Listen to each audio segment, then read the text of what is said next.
எங்கள் வீட்டில் சண்டை நடக்கும், பயங்கரமாக சண்டை நடக்கும் எனக்கும் பொண்டாட்டிக்கும். ஆனால் ஒரே ஒரு வார்த்தை தான் சொல்லுவேன், அதிலே கட்டுப்பட்டு முடிச்சிருவா.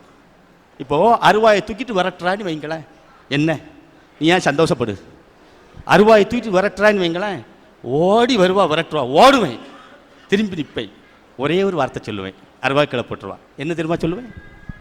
மன்னிச்சுக்கேன்னு சொல்லுவேன். இதை எல்லாரும் செஞ்சுட்டா பிரச்சனை இல்லை. அதை இத்தனை நாளா செய்யாமதான் இந்த வேதாளம் ஜங்கு ஜங்குன்னு குதிச்சிருக்கும் போல இருக்குது.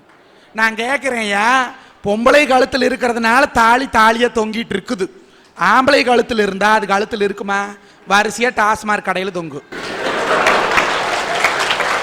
அவன் கணக்கு போட்டு வச்சிருப்பேன், இது சுப்பன முதலியார் தாலி, இது ரங்கப்பகா வேண்ட தாலி, இது சோமசுந்தரம் தாலி. அதனாலதாயே கடவுளா பார்த்து சில பொறுப்புகளை பொம்பளை கிட்ட கொடுத்த. உண்மையே சத்தியமே சொல்றேன் ஐயா, உங்க பொண்டாட்டிக்கு பொறுமைக்கான நோபல் பரிசு கண்டிப்பா இந்த வருஷம் நான் ரெக்கமெண்ட் பண்றேன்.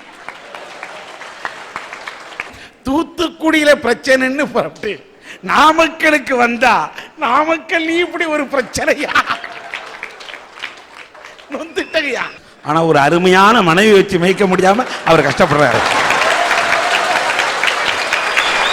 தெரிஞ்சிட்டமையா, நான் தெரிஞ்சிட்டமையா ஐயா, அவங்க காலில் வந்து நான் தெரிஞ்சிட்டமையா, இனிமேல் என் மனைவியை பற்றி ஒண்ணுமே சொல்ல மாட்டோம்யா. தெரிஞ்சிட்டமையா, தெரிஞ்சிட்டமையா, இனிமேல் வர்ற மனைவியை நல்லா வச்சிருப்பையா. எனக்கு ஒரு பொண்ணு பாருங்க ஐயா.